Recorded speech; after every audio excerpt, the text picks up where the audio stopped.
Chapter 4.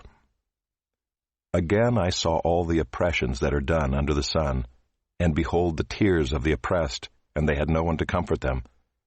On the side of their oppressors there was power, and there was no one to comfort them. And I thought the dead who are already dead more fortunate than the living who are still alive. But better than both is he who has not yet been, and has not seen the evil deeds that are done under the sun. Then I saw that all toil and all skill in work come from a man's envy of his neighbor.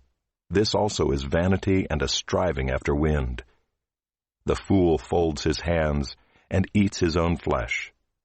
Better is a handful of quietness than 2 handsful of toil and a striving after wind.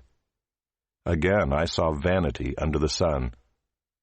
One person who has no other, either son or brother, yet there is no end to all his toil, and his eyes are never satisfied with riches, so that he never asks, "For whom am I toiling and depriving myself of pleasure?"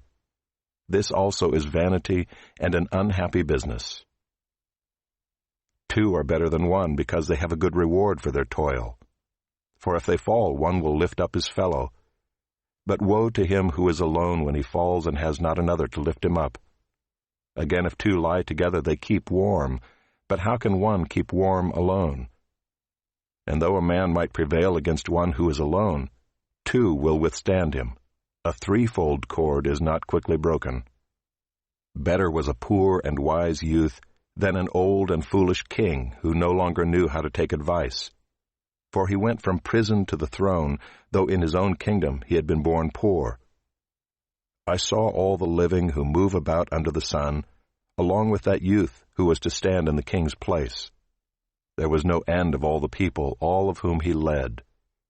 Yet those who come later will not rejoice in him. Surely this also is vanity and a striving after wind.